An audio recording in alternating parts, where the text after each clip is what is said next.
Well, imagine you're driving on the interstate when a pipe crashes through your windshield or a rock shatters your window. It sounds extreme, but for drivers on I-65, it's becoming all too common. So we want to get you involved in the conversation. We're asking, should more be done to keep highways clear of debris?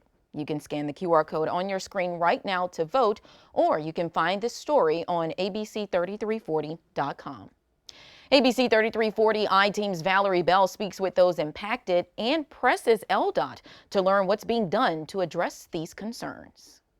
It was kind of hard to process because it happened so fast, and it was dark also. A pipe out of nowhere slammed into this couple's windshield. This pipe made it towards my right shoulder. Did not contact me, but towards my right shoulder. The impact caught on their dash cam. It hit our hood, loud noise, and then the windshield exploded.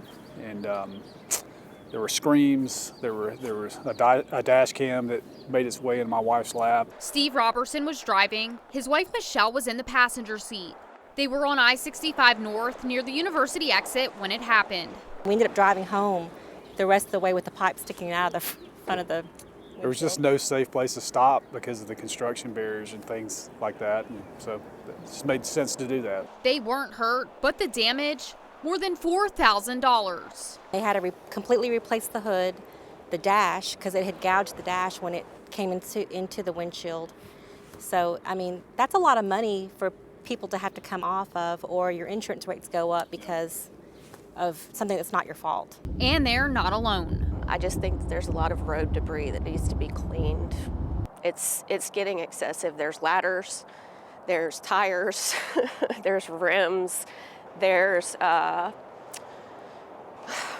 rocks, wood, tools. Brittany Holtauer was driving to work between the Oxmoor and Lakeshore exits when something slammed into her driver's side window. It was something big because it was loud. I don't know what it was. As a result, it shattered completely, and my tent is all that held it together. She's not alone. Even if I'm being really careful and I'm, staying back from a car in front of me, it really doesn't make much difference. Another driver, Marie Danner, drives from Gardendale to Hoover for work. After getting a new windshield, it cracked again. It was literally less than 6 months later, and I've got a new rock in my windshield, and it's cracking. So at this point, it just really doesn't feel like it's worth paying to replace it just so it happens again, because I've got to make this drive 4 days a week. Photos from other drivers show similar damage on 65. Kim Wilson's sunroof was shattered while driving north by the Walker's Chapel Road exit. Another woman had her driver's side window destroyed. Tyler McNeese had 2 cracked windshields just months apart. Christina Money had a crack bigger than a softball, and Eric Vasquez got cracks and chips from rocks driving south through downtown. Going down 65 through the junction, had a huge rock hit my windshield, kicked up through an 18-wheeler, and basically it shattered it so much that it was beyond the point of getting filled with resin. Joshua Williams paid $1,200 to fix it. Then his wife's windshield cracked too. Let's keep in mind, it's all happened within a 2-week time frame. And then metal debris. Ended up hitting it, couldn't swerve, there was traffic around me, and ended up tearing up the rubber fender well of my vehicle. It's super frustrating, it's something that you would think that the least, that could be done is to keep the road sweep and clean. I mean, under no circumstances should be driving down 65 and there be a ladder in the middle of the interstate. That frustration shared by other drivers. There's potholes not big enough to swallow up a tire, but enough to kind of disrupt the car or truck in front of you. And it just, if something's not tied down, it can fall off easily and then it becomes a projectile. I think that they need to clean the road up is really the bottom line. They need to have a crew out there, that cleans the road up once a week. I don't know if that would be too much to ask. We took these concerns to the Alabama Department of Transportation. A spokesperson tells us their sweeping contractor is scheduled to clean the interstate shoulders once a month.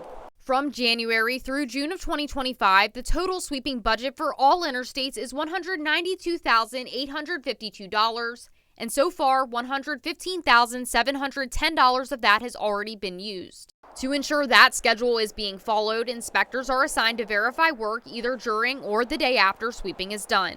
As for drivers hoping to get reimbursed for damage, ALDOT says each claim is investigated on a case-by-case basis through their online portal. However, claims related to debris not tied to ALDOT operations or those involving aftermarket or modified parts are typically not eligible for reimbursement. When asked if they're seeing an increase in complaints, ALDOT told us they don't keep those records at the district level.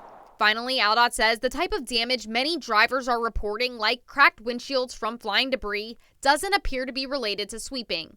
Instead, they say it's more likely caused by loose aggregate popping out from areas where the top layer of asphalt has delaminated.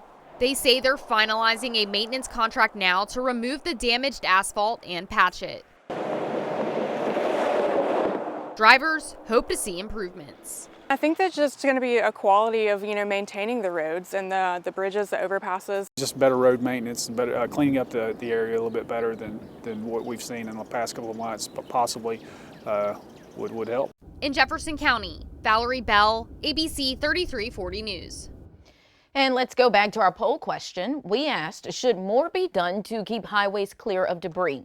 Well, you still have time to vote. You can just scan the QR code that's on your screen or go to our website, and you can see right now 93% coming in, with the most saying yes, it's a serious safety issue.